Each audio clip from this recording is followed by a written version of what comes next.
Hi friends, welcome back to Hyderabadi సాల్ mixture. పఫెట్ show అంటే తోలుబొమ్మలాట.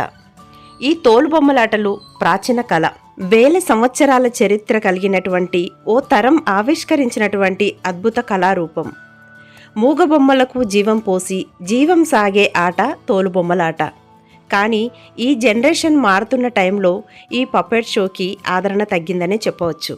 మన పూర్వపు రోజుల్లో రామాయణ మహాభారత భాగవతాలను తెలుసుకోవడానికి ఈ పఫెట్ షోస్ ఎంతో యూజ్ అయ్యేవి.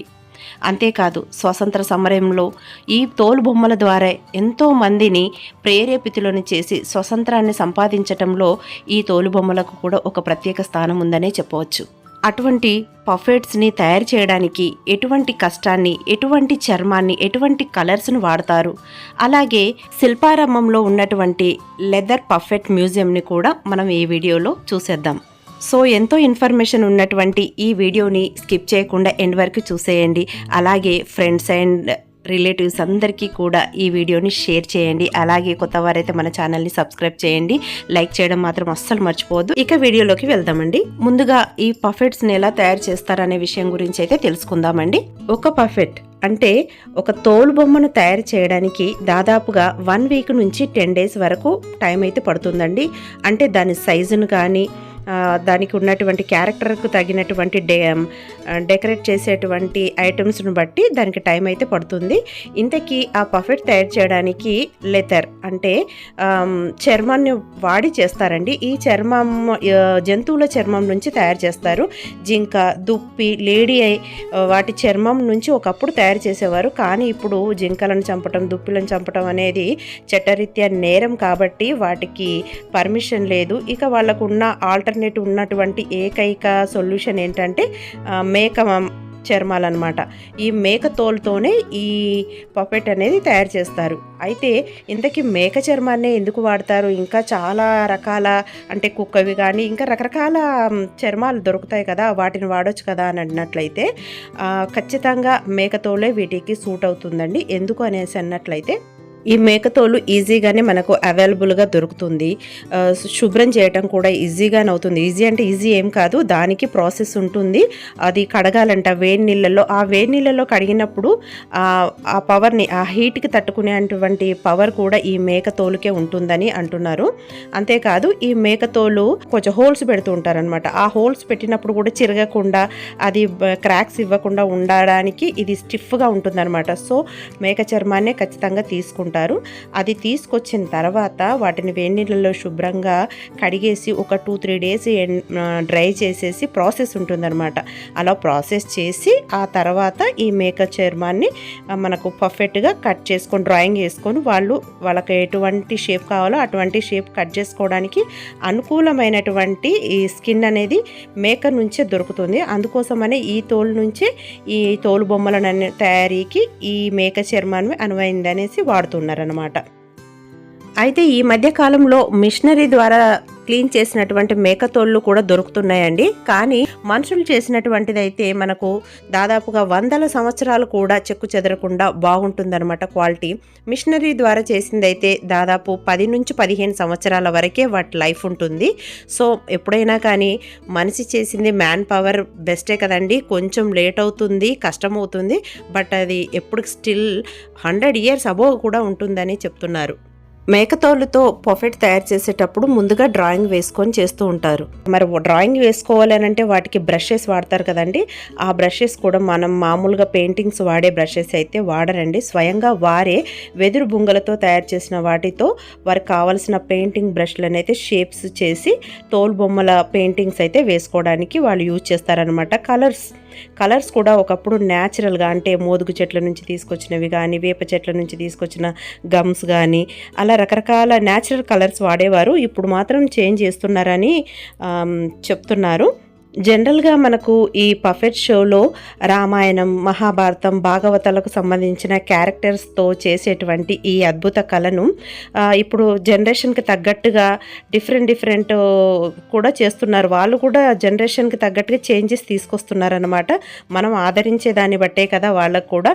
అంతే కదండి, ఈ పఫెట్ షో చేయాలంటే అందరూ చేయలేరు. ఏదైనా నేర్చుకోవాలి, కోర్స్ లాగా నేర్చుకోవాలంటే నేర్చుకోవడం ఉండదండి. ఇది వంశపారంపర్యంగా వచ్చిన వాళ్ళకైతేనే ఇది పర్ఫెక్ట్గా చేయగలుగుతారు. అంటే ఒక మనిషి ఊహ తెలిసిన తర్వాత అంటే 5వ సంవత్సరం నుంచి కష్టపడితే 20-25 సంవత్సరాల వరకు ఈ ఈ తోలుబొమ్మలు తయారు చేయడానికి, ఆడించడానికి పర్ఫెక్ట్ వర్క్ అనేది వస్తుందంటండి. సో అప్పటికప్పుడు నేర్చుకోవాలంటే రాదు కదా. అందులోకి ఇది ప్రజాదరణ అనేది తక్కువగా ఉన్నది. సో ఎవరు నేర్చుకోవడానికి ముందుకు రారు. ఆటోమేటిక్గా వంశపారంపర్యంగా వచ్చిన వాళ్ళే ఇందుకు కరెక్ట్గా సూటబుల్ అవుతారన్నమాట.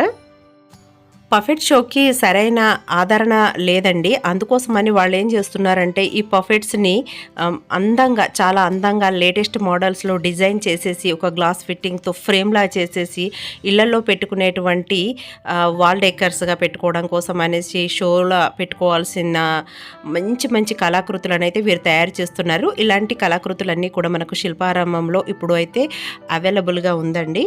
చూసారు కదండి, ఒక పఫెట్ తయారీ వెనకాల ఉన్నటువంటి కష్టం, అలాగే ఎలా తయారు చేస్తారనే విషయాలను గురించి కూడా తెలుసుకున్నారు కదా. ఇక ఇప్పుడు మనకు శిల్పారంభంలో ఒకప్పుడు ఈ పఫెట్ షో ఉండేది. మరి ఇప్పుడు కూడా ఉందో లేదో తెలీదు. మేము వెళ్ళిన టైంలో అయితే లేదు. కాకపోతే ఈ లెదర్ పఫెట్ మ్యూజియం అనేది నేను లాస్ట్ టైం వచ్చినప్పుడు పెట్టారు. కాకపోతే క్లోజ్ చేసి ఉంది. ఈసారి వచ్చినప్పుడు మాత్రం ఇది ఓపెన్గా ఉంది. సో ఈ విశేషాలు ఏంటో చూద్దాం, ఇందులో ఏమున్నాయి అనేది. వచ్చామండి, చెప్పులు విప్పి మరీ లోపలికి వెళ్ళాలి. డివోషనల్ పఫెట్ మ్యూజియం కాబట్టి చెప్పులు గౌరవార్థం బయట వదిలేసి వెళ్ళాలండి. టికెట్ వచ్చేసి ఫ్రీ ఆఫ్ కాస్టేనండి, ఉచితంగానే ప్రవేశం. ఇక శిల్పారామంలో ఏర్పాటు చేసినటువంటి ఈ లెదర్ పఫెట్ మ్యూజియాన్ని మనం ఇప్పుడు చూసేద్దామండి. సరస్వతీదేవి,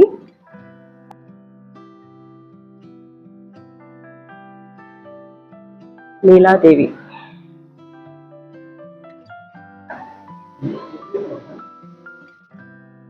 వినాయకుడు,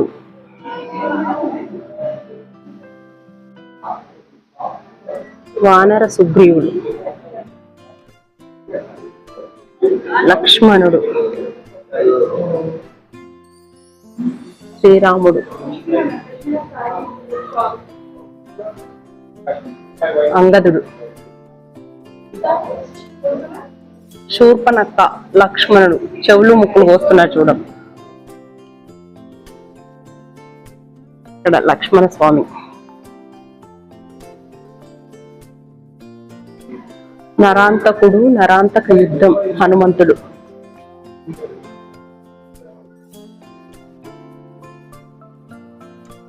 నరాంతక యుద్ధంలో హనుమంతుడు నరాంతకుడికి జరిగినటువంటి సిచ్యువేషన్ చూపిస్తున్నారు. అక్కడ రాక్షసుడు, పర్వతరాజు, పార్వతీదేవి వాళ్ళ నాన్న సీతాదేవి, లక్ష్మణుడు, హనుమాన్జీ. అశోకవనంలో బాధతో ఉన్నటువంటి సీతాదేవికి రాముని ఆనవాళ్లతో ఉన్నటువంటి ఉంగరాన్ని ఇస్తున్నటువంటి హనుమంతుడు ఇక్కడ మనకు వానర రూపంలో దర్శనమిస్తున్నారు. అయోధ్య రాముడు, బంగారక్క, జుట్టి పోలిగాడు, కేతిగాడు, తిలేకేత. ఇది ఒక కథకు సంబంధించింది. లక్ష్మణ స్వామి, జాంబవంతుడు, హనుమంతుల వారి రాముడు, పర్వతరాజు, కాళింగుడు,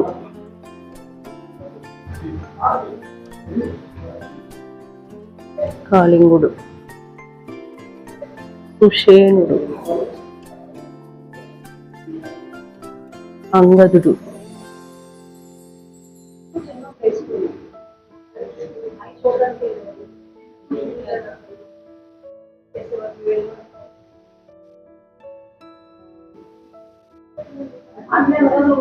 ఇవన్నీ లెదర్ తో తయారు చేశారు. హనుమంతుడు, ఎక్కడ చూసినా హనుమంతుల వారియే ఎక్కువ పెట్టారు. ఇంద్రజిత్, మకరధ్వజుడు, శుక్రాచారి, ఇతను రాక్షసుల గురువు, హనుమంతుల వారు.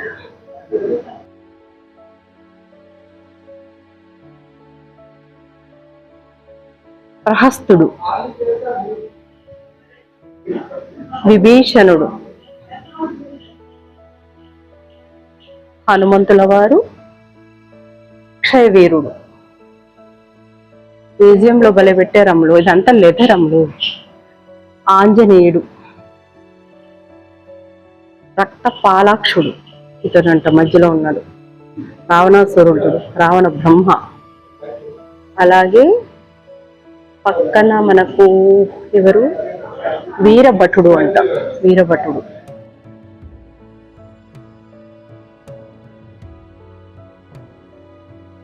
జటాయువు రావణాసురుడు, అంటే సీతమ్మ వారిని తీసుకెళ్లే సమయంలో జటాయువుగా వస్తాడు కదా, అప్పుడు రెక్కను విరగొట్టేస్తాడు రావణాసురుడు. మారీచుడు ముఖ్యమంత్రి. రావణాసురుడు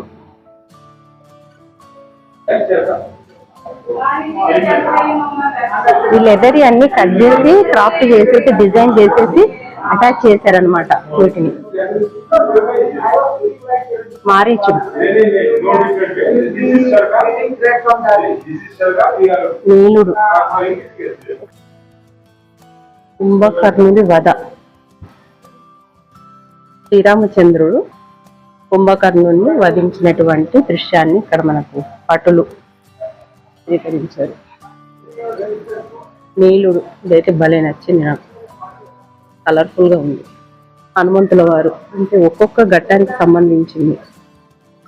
త్రిజట, త్రిజట అంటే ఇక్కడ సీతమ్మ వారి దగ్గరికి వచ్చేటప్పుడు ఈ త్రిజట ఎదురవుతుంది మనకు. హనుమంతుల వారు డీల్ చేస్తారు ఈమెను. అయోధ్య రాముడు, హేమస్య, హరిజట. వీళ్ళ గురించి మాకు ఐడియా లేదు. ఇలాంటివన్నీ ఐడియా లేనివన్నీ కూడా మనకు ఇక్కడ. నారదుల వారు,